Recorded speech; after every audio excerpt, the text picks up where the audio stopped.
ओम नमः सिद्धेभ्यः। ओम नमः सिद्धेभ्यः।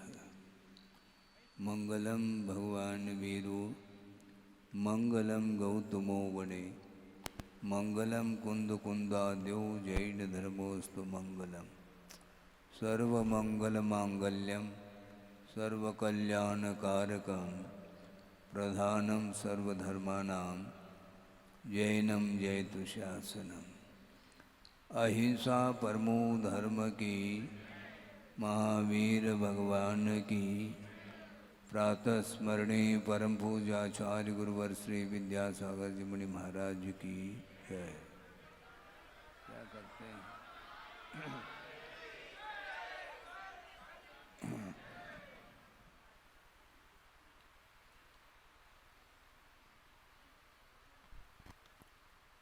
जिनेंद्र भगवान की भक्ति की विशेषता को लेकर के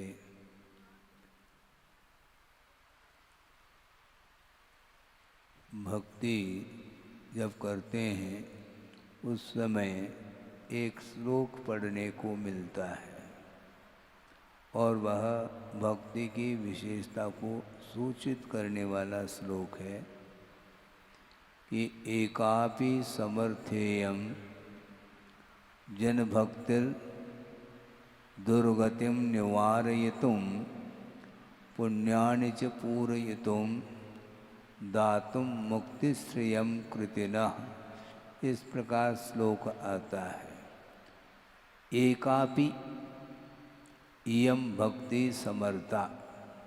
जिन भक्ति जिनेंद्र भगवान के प्रति की गई जो भक्ति है वह अकेली भक्ति ही समर्थ है।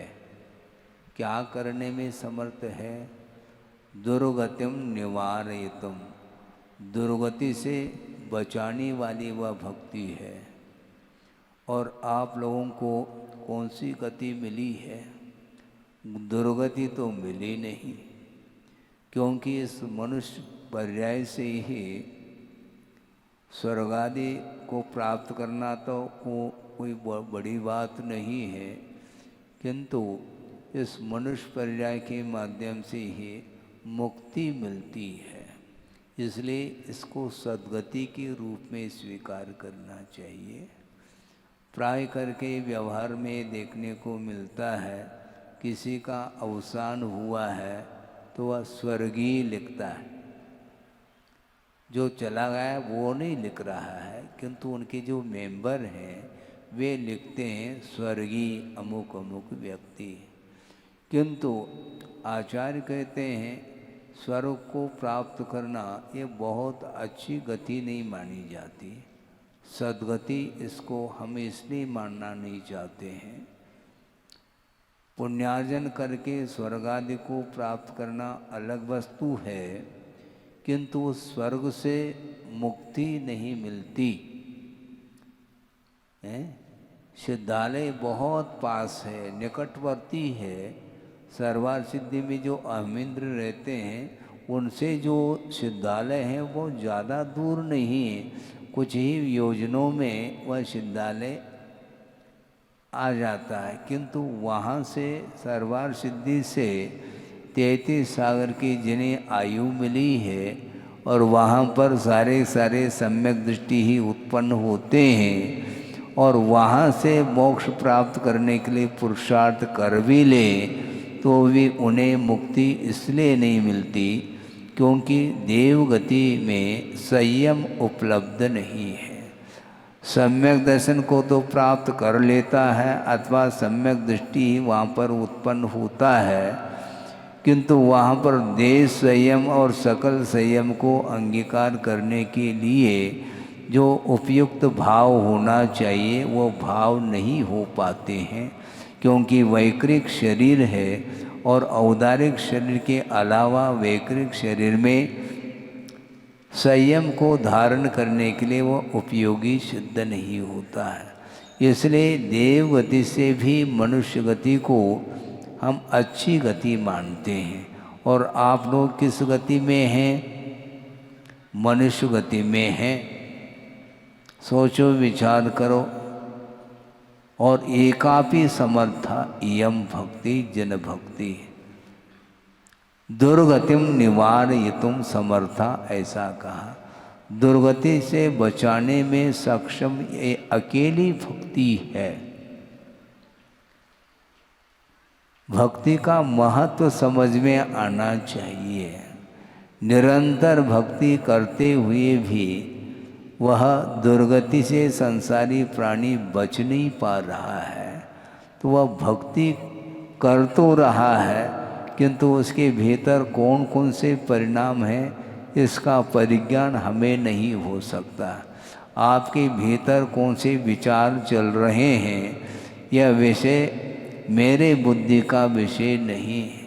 आप प्रभु के सामने बैठो क्या अन्यत्र बैठो, आपके विचार कौन से विचार उत्पन्न हो रहे हैं। जिनेंद्र भगवान की भक्ति के रूप में विचार आपके भीतर है तो निश्चित रूप से उस भक्ति के माध्यम से दुर्गति टल सकती है, टलती है। और दुर्गतिम निवारयितुम और पुण्यानि च पूरयितुम, जो पुण्य को पूरने वाली वह भक्ति है। भक्ति के माध्यम से ही पुण्य का, साथ से पुण्य का संचय भी किया जा सकता है, करने वाले करते हैं। और दातुम मुक्ति श्रियम कृतिनः, ऐसा कहा। उस भक्त के लिए मोक्ष रूपी लक्ष्मी को भी वह दे देती है। वही भक्ति है। भक्ति करते रहो, मोक्ष रूपी लक्ष्मी आपको मिलेगी।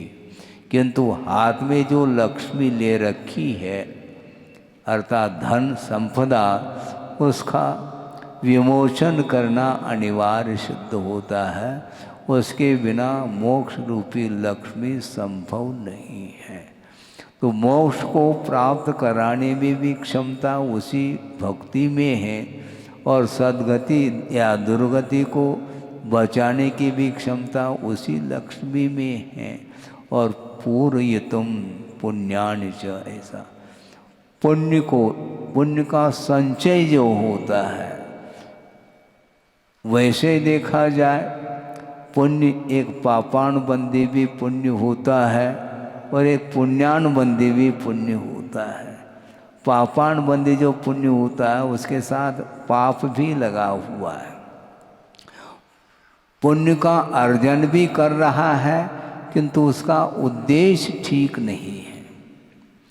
विषयों की इच्छा के साथ वह पुण्य का अर्जन कर रहा है। हाथ में जो थोड़ा बहुत क्या जो अर्थ धन है तो उसको छोड़ रहा है क्योंकि अधिक की इच्छा है। जो छोड़ रहा है धन को, वह उत्तम त्याग की कोटि में इसलिए नहीं आता क्योंकि छोड़ने के उपरांत उससे भी कई गुना धन प्राप्त करने का भाव उसके अंदर है, इसलिए वह त्याग उत्तम त्याग के कोटि में नहीं आ सकता है। जैसे समझने के लिए एक व्यक्ति 100 का नोट दे रहा है दान स्वरूप, और एक व्यक्ति 100 का नोट लगा रहा है। लगाना और देना इसमें अंतर मानते के नहीं? समझ में बात आ गई महाराज है। 100 का नोट जो लगाया जा रहा है वह 1 लाख 1 करोड़ की इच्छा के साथ लगाया जा रहा है, वह दान स्वरूप नहीं दिया जा रहा है।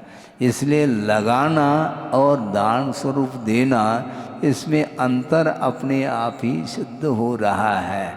संसारी प्राणी ने दान किया नहीं, लगाया है। पैसे धन का अर्थ का त्याग होना चाहिए। त्याग में और लगाने में बड़ा अंतर है। इसलिए पुण्य का संचय जो होता है वह संपदा के त्याग में होता है। हाथ में लड्डू है वह छोड़ रहा है क्योंकि वह लड्डू कम पड़ रहा है। एक लड्डू से क्या होने वाला है, छोड़ दो इसको, और ऐसा कोई साधन अपना लो जिसके माध्यम से सागरोपम आयु तक वह लड्डू का स्वाद मैं ले सकूं। इस उद्देश्य को लेकर के भी तप करने वाले करते हैं। उसके माध्यम से जो संचित पुण्य है वही पापानुबंधी पुण्य माना जाता है। भोगों की आकांक्षा के साथ जो साधना आदि कर लेता है उसको निदान की कोटि में लिया है। इसलिए भोगों की आकांक्षा का नाम निदान है। उस निदान को छोड़ करके कर्म क्षय के प्रयोजन को लेकर के यदि कोई तप करता है वह उत्तम तप के कोटि में आता है और उसके द्वारा जो पुण्य संचित होता है वही वस्तुतः मोक्ष के प्राप्ति में परंपरा से कारण सिद्ध होता है। इसलिए अकेली भक्ति जिनेंद्र भगवान की जो भक्ति की जा रही है उसमें इतना सामर्थ्य है, आपको मोक्ष रूपी लक्ष्मी को भी वह दे देता है। भक्ति में ऐसी क्षमता है। इसलिए आप भक्ति करो, प्योर करना चाहिए, मिक्सिंग नहीं, प्योर। बहुत कठिन काम है। गुरुदेव ने एक बार अच्छा कहा था कि वर्तमान में इस कलिकाल में सब कुछ मिक्सिंग है। जहर भी यदि मिल जाए तो भी मिलावट, उसमें भी मिलावट, मतलब प्योरिटी उसमें भी नहीं है, इसको बोलते हैं। इसलिए भक्ति करो, भगवान की आराधना करो, उसमें किसी भी प्रकार से मिलावट नहीं होना चाहिए। हाँ, और मिलावट है तो उसमें गिरावट है।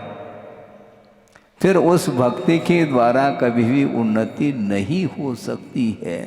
किसी भी प्रकार से भौतिक पदार्थों की इच्छा रखे बिना जो भगवान की आराधना की जाती है उसके माध्यम से ही भगवत पद की उपलब्धि भी होती है, ऐसा कहा है। आप भगवान बनना चाहो, क्या बागवान है? भगवान और बागवान में कोई अंतर है क्या? नहीं, बहुत बड़ा अंतर है। भगवान बनना चाहो तो निश्चित रूप से प्योर भक्ति करो। और आज हमें समझ में नहीं आती भक्ति, तो आप कब समझ में आएगी आपको? कहीं भी रहो, भगवान के चरणों में रहो तो और अत्युत्तम है।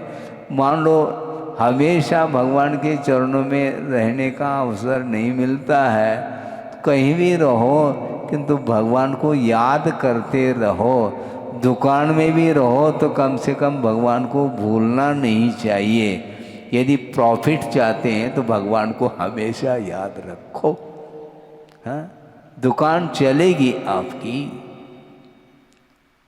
किंतु संसारी प्राणी उसकी जो इच्छा है, उसकी जो तृष्णा आशा है वह कभी समाप्त नहीं होती है, और की जो भूख है वह बनी ही रहती है। प्यास कभी बुझती नहीं उसकी। रात दिन बारिश हो रही है उसके बाद भी प्यास बुझती नहीं। किसकी? धर्मामृत की वर्षा हो रही है मान लो, इसके बाद भी प्यास बुझती नहीं। और कौन बुझाए? अन्यथा नहीं लें, क्योंकि सबकी हालत है, केवल आपकी हालत की मैं बात नहीं करना चाहता, किंतु अतीत की ओर मैं दृष्टि रखता हूँ तो मैं भी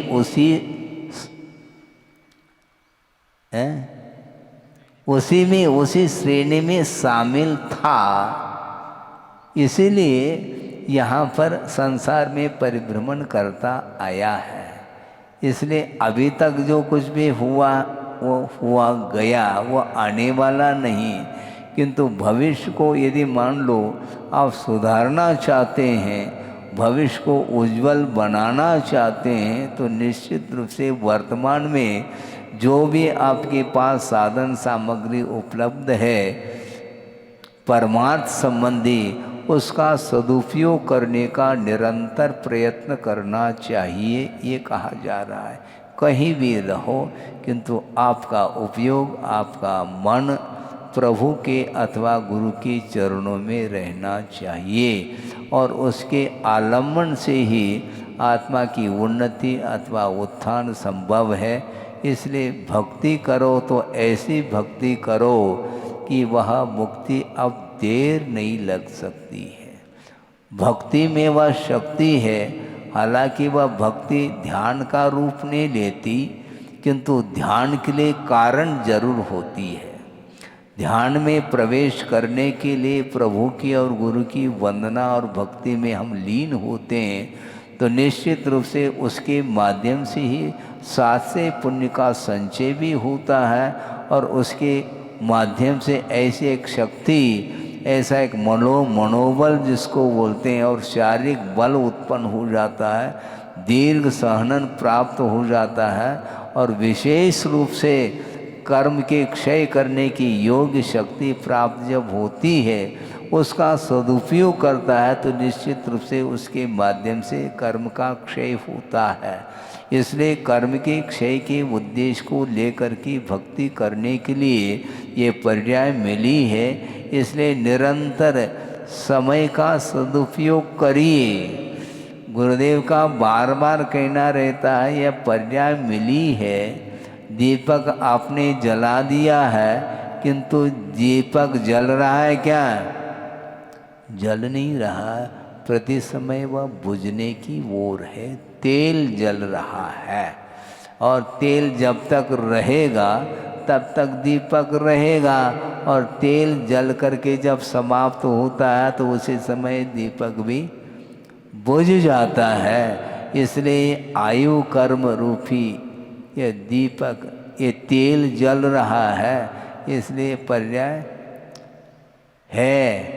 और जिस समय आयु कर्म का अवसान होता है उस समय बाद में कौन सी पर्याय मिलेगी, इसके बारे में कोई भी गारंटी नहीं है।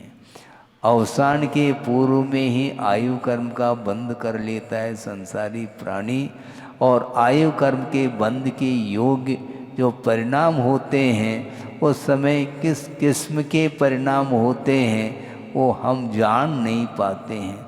बुद्धिपूर्वक परिणाम किए नहीं जाते हैं और निरंतर आपकी चेष्टाएं चलती रहती है, चाहे वह मानसिक चेष्टा हो, चाहे वाचनिक हो, चाहे शारीरिक हो। उन चेष्टाओं के माध्यम से विचार उत्पन्न होते ही रहते हैं और उन परिणामों में यदि मान लो निर्मलता है तो विशुद्धि आदि है तो उसके माध्यम से सद्गति मिल सकती है। हमेशा संसारी प्राणी का पतन ही होता है ऐसा नहीं, हमेशा उत्थान ही होता है ऐसा नहीं। समय समय पर कर्म का जब उदय आता है तो अप डाउन की स्थिति बनी रहती है।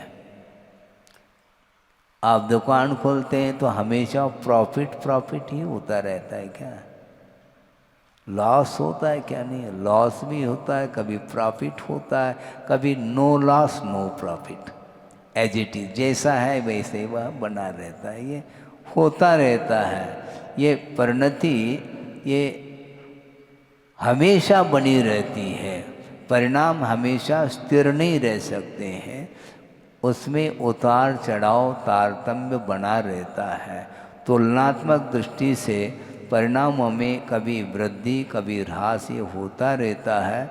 उस ओर ज़्यादा ध्यान नहीं देते हुए कर्तव्य को सामने रखते हुए हम चलते हैं तो निश्चित रूप से अपना भी हित हो सकता है और दूसरे का भी हित हो सकता है। और जो व्यक्ति दूसरे के हित के लिए कटिबद्ध होता है तो उसका हित तो नेट है, पक्की बात है।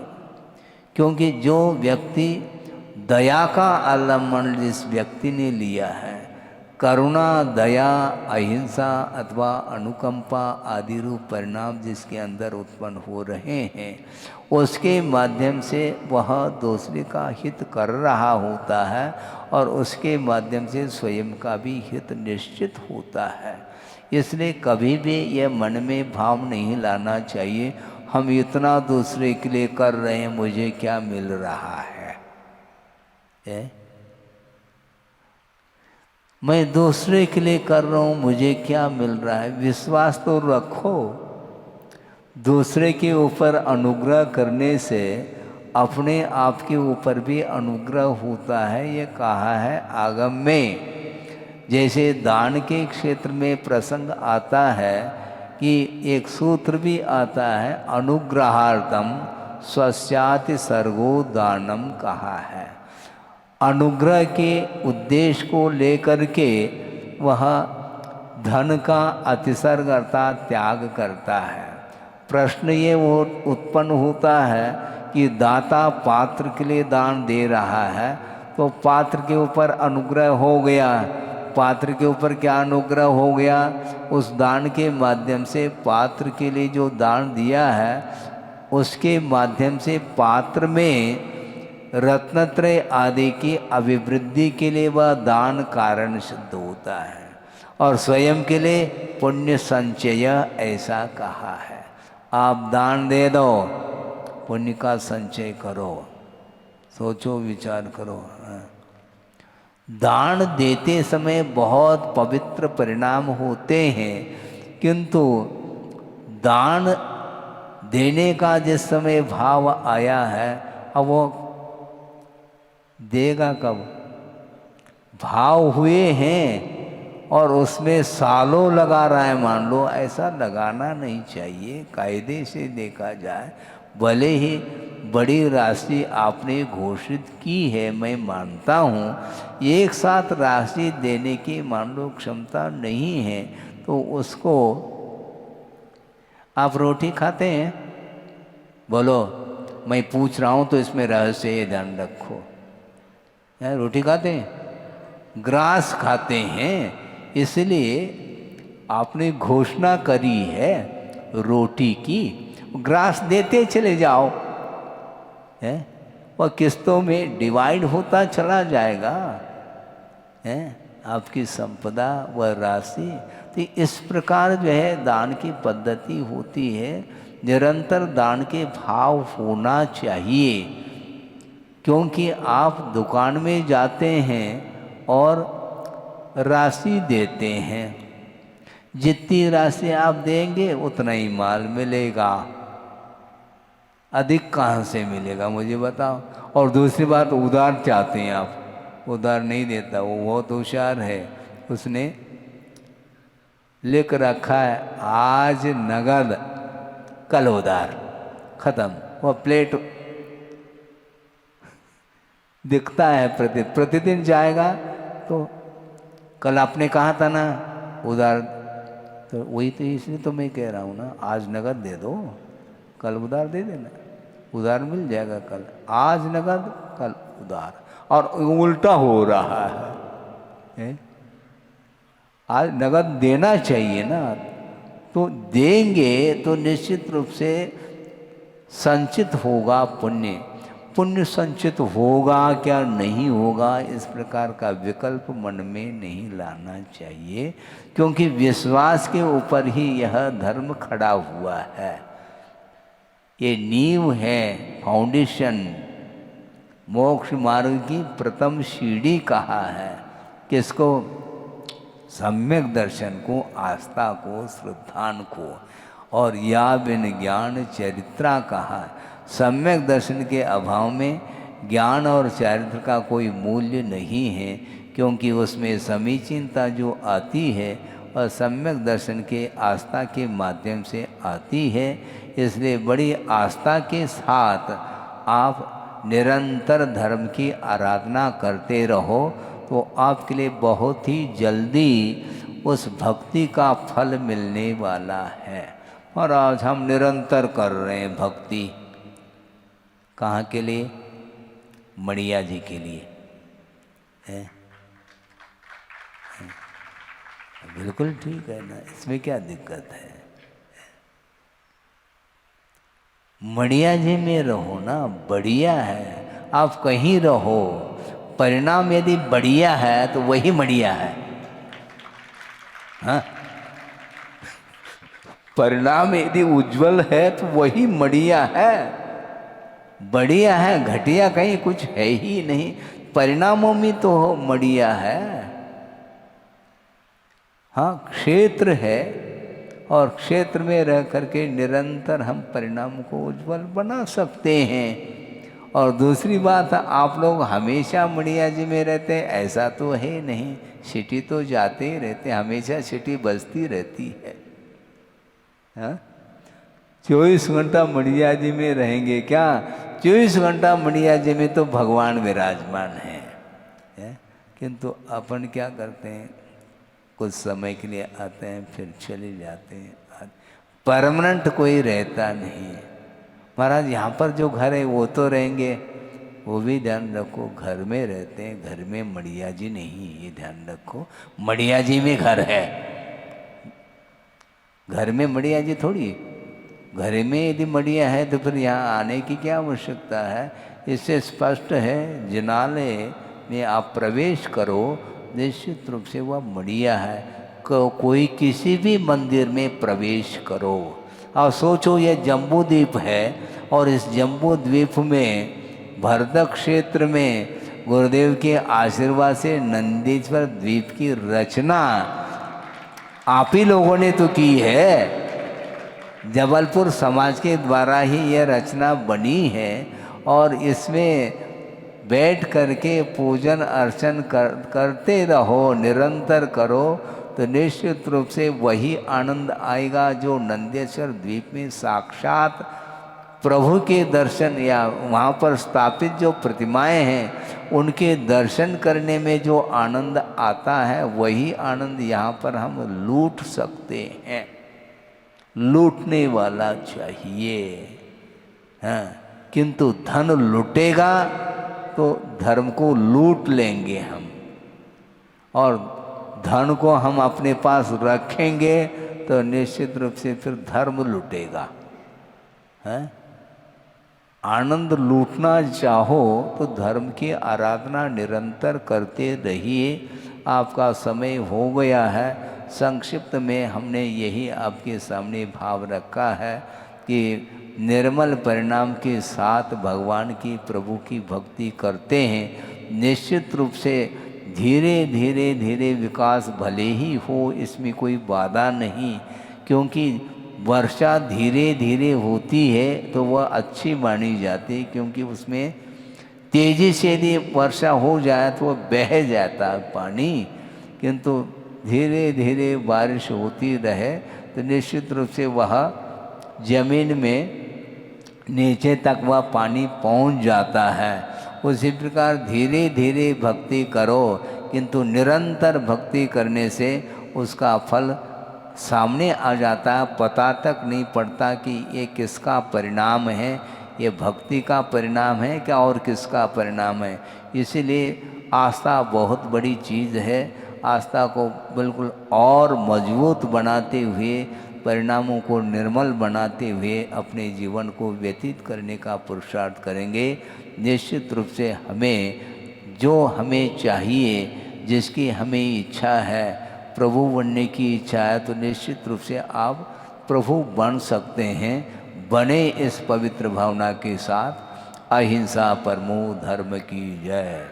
बोधि समाधि परिणाम शुद्धि स्वात्मोपलब्धि शिव शोक सिद्धि चिंतामणिम चिंतित वस्तुदाने त्वां वंदमानस्य ममास्तुते। परम पूज्य आचार्य गुरुवर श्री विद्यासागर जी मुनि महाराज की जय।